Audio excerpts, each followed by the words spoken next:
Welcome back to the High Court Report, your one-stop shop for Supreme Court coverage. Today, we break down Galette versus New Jersey Transit Corporation.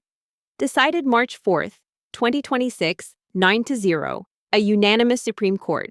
Justice Sotomayor wrote the opinion. No concurrences, no dissents. Here's the bottom line. New Jersey Transit tried to claim it qualified as an arm of New Jersey, a direct extension of state government, so it could invoke the same legal shield the state carries. That shield, sovereign immunity, blocks private parties from dragging a state into court without its consent. NJ Transit claimed, "We belong to New Jersey, so you cannot haul us into court in New York or Pennsylvania either."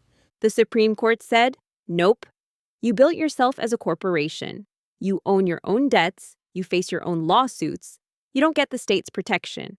That ruling hands two injured men their day in court after years of waiting and tells every public transit agency in the country on notice, you cannot hide behind state immunity if you built yourself as a corporation. Before going further, follow, rate, subscribe, share, and review the podcast on Apple, Spotify, YouTube, anywhere you podcast. Follow on LinkedIn for written rundowns. Just search the High Court Report. Send questions our way via LinkedIn or email at scotus.cases.pod@gmail.com. All right, let's proceed.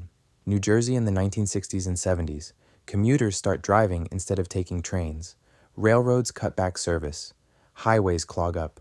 The whole regional transit system fractures. So the New Jersey legislature steps in.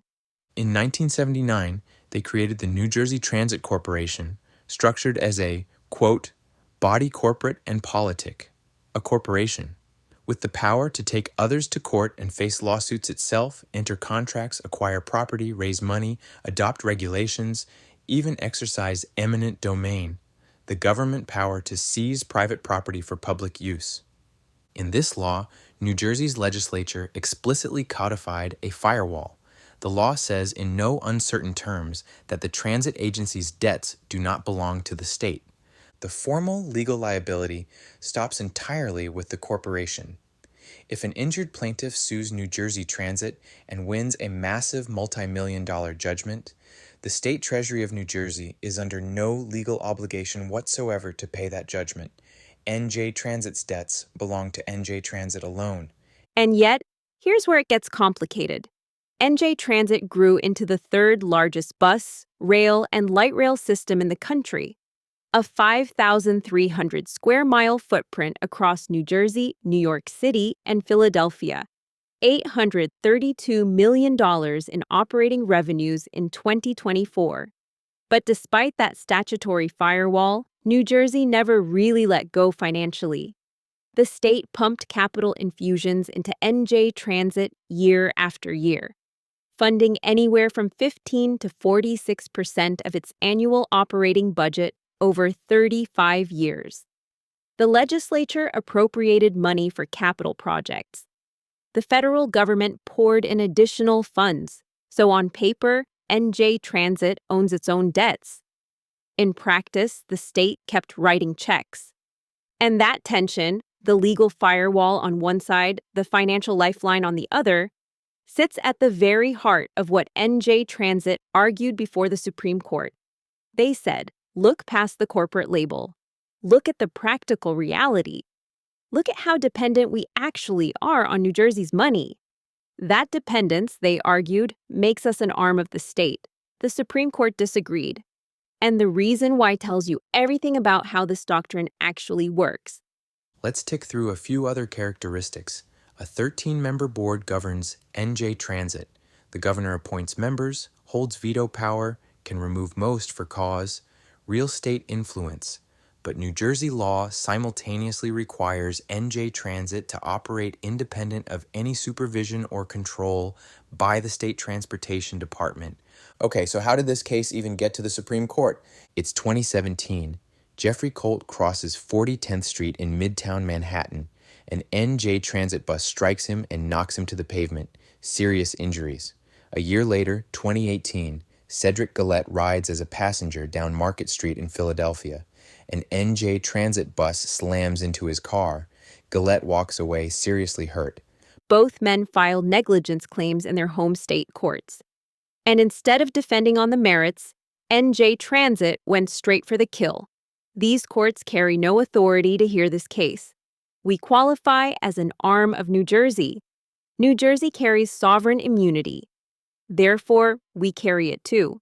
If that argument lands, both men get nothing. No day in court at all. The New York Court of Appeals applies a three-part test. How does the state define the entity? How much can it direct its conduct? And what happens to the state treasury if a judgment falls against it? And concludes NJ Transit does not qualify as an arm of New Jersey. Colt's suit proceeds. Pennsylvania's Supreme Court runs the same question through its own six-factor framework and reaches the exact opposite conclusion. Pennsylvania dismisses Galette's suit. Two state Supreme Courts, same entity, opposite answers. The conflict escalates to the Supreme Court. The Supreme Court had to answer the million-dollar question. Does NJ Transit qualify as an arm of the state of New Jersey and get to claim New Jersey's sovereign immunity in other states' courts? And here's what makes this hard.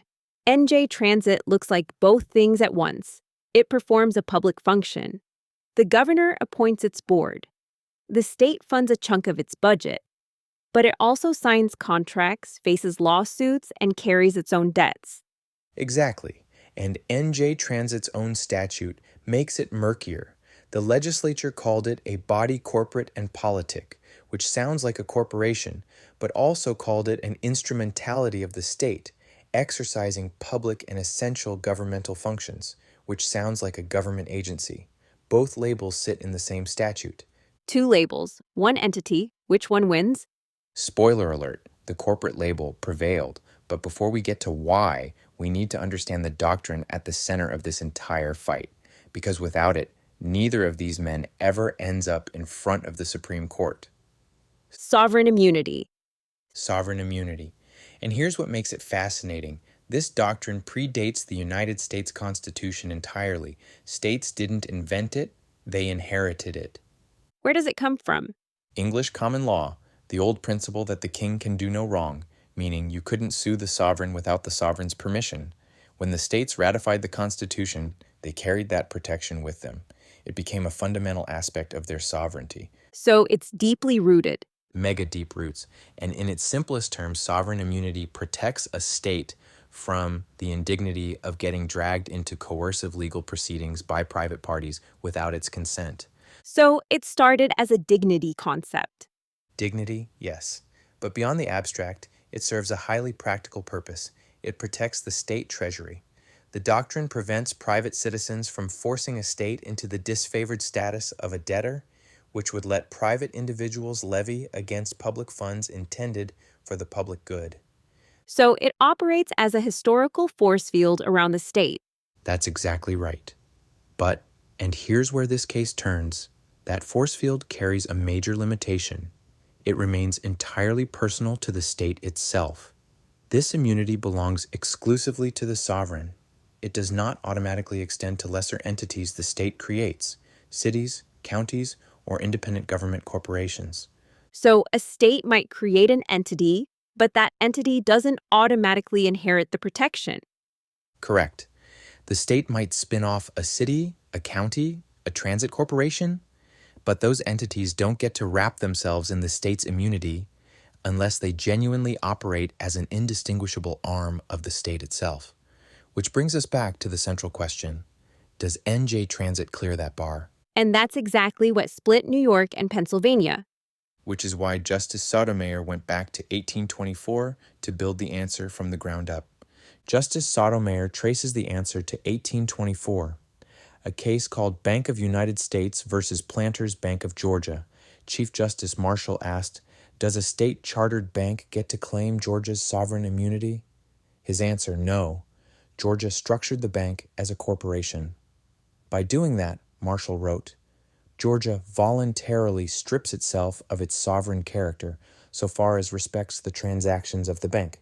So just by creating a corporation, the state distances itself from that entity's legal exposure. Think of it like a parent who sets their adult child up as an independent business owner, gives startup money, checks in, can yank funding if the business tanks. But the child's debts belong to the child. The parent doesn't sit on the hook just because they helped launch it. And that logic held through 200 years of cases. Consistently, a 1973 case called Moore versus County of Alameda and a 1977 case called Mount Healthy City Board of Education versus Doyle both confirmed cities and counties perform public functions but don't qualify as arms of their states. And in Hess versus Port Authority Trans-Hudson Corporation, from 1994, a B-state transit authority between New York and New Jersey didn't qualify as an arm of either state because neither state carried formal legal obligation to cover its judgments. Justice Sotomayor distills all of this into three factors. First, did the state structure this entity as a legally separate corporation? Second, does the state carry formal legal liability for its judgments? Would a court loss come out of the state treasury? Third, carrying the least weight. How much control does the state exercise? That control factor. I expected it to matter more. The governor appoints the board, holds veto power, can remove members. The court pointed out it never once found a corporation responsible for its own debts to qualify as an arm of a state, regardless of how much control the state held. It cited cases from 1829 where states owned banks outright, and still the court said, corporation, not a state arm. The state chose the corporate form. Courts presume that choice carries all its consequences, including legal independence. And measuring actual control turns out to be, in the court's words, a perilous and unreliable inquiry. Applying those factors to NJ Transit. Factor 1. New Jersey structured NJ Transit as a body corporate and politic with full corporate powers. Factor 2. NJ Transit's own statute says no debt or liability of the corporation shall constitute a debt or liability of the state. And NJ Transit itself conceded in front of the Supreme Court that New Jersey carries no formal liability for its obligations. That's the ballgame. And New Jersey's own Tort Claims Act, the law governing when you can sue the government, explicitly excludes entities like NJ Transit from the definition of state. New Jersey's own laws disown it. NJ Transit argued the court should weigh how much state funding it receives, anywhere from 15 to 46% of its operating budget over 35 years. The court rejected that sharply. Does NJ Transit flip in and out of arm of the state status with every annual budget cycle? That produces exactly the arbitrary, unpredictable results courts should avoid. And on the essential governmental functions argument, the court reached for an analogy. The American Red Cross steps in during floods and does work we'd otherwise expect government to shoulder.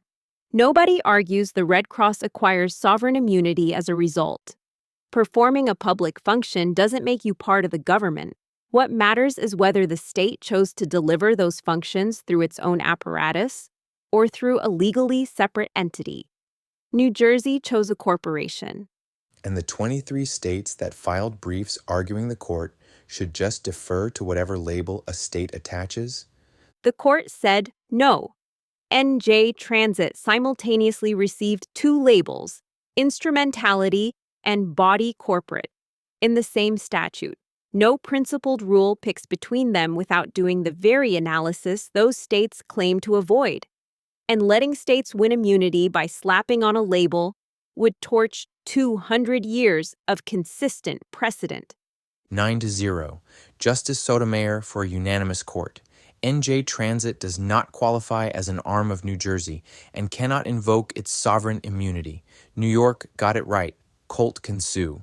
Pennsylvania got it wrong. Galette can sue. The court remanded both cases. Not one justice wrote separately. On a question that drew briefs from 23 states, 9-0, Nothing to cover. All 9 justices, one opinion, no separate writings. and 9-0 on sovereign immunity. That tells you something. It tells you nobody, not one justice, found a foothold for disagreement. The doctrinal foundation stood firm. Time for our What This Actually Means segment. For Colt and Galette, they finally get their day in court. Both spent years just clearing the threshold question of whether a court could hear them at all before presenting a single fact about their injuries. Now they can. And for the next person riding an NJ Transit bus in New York or Philadelphia who gets hurt, file where you live. The case doesn't vanish behind a sovereign immunity wall before you present a single fact. What about other states and their public agencies? States across the country created transit systems, port authorities, and development entities as corporations. The ones structured like NJ Transit, carrying their own debts, no formal state liability in their statutes, face the same analysis now. This ruling signals they probably don't carry arm of the state status either. But the court left states a door. Formally assume legal liability for the entity's obligations. Write it into the statute, and the analysis shifts. Absent that move, the corporate form cuts against immunity. The court also left open the real party in interest doctrine, meaning even if an entity doesn't qualify as an arm of the state, if the state effectively pays the judgment anyway, dismissal could still follow. NJ Transit never raised it here, so it stays open for future cases. Bi-state entities created jointly by two states also face a potentially different analysis. That question stays open too. More litigation ahead. But on the main question, the court answered clearly and unanimously. No.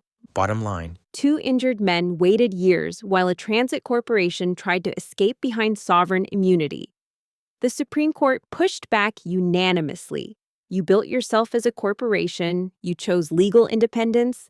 Now you live with what that means. The broader lesson for states: you can structure public entities as corporations for the flexibility and financial distance that status provides. But you cannot simultaneously claim the sovereign immunity the state itself carries. You pick the form, you accept the consequences. Thanks for listening to today's High Court Report episode. Remember, please follow, rate, subscribe, share, and review the podcast on Apple, Spotify, YouTube, anywhere you podcast. Follow on LinkedIn for written rundowns. Just search the High Court Report. Send questions our way via LinkedIn or email at scotus.cases.pod@gmail.com. And honestly, if a unanimous 9-0 on sovereign immunity and public transit corporations doesn't get you to hit subscribe, What will it take? exactly. Talk to you soon.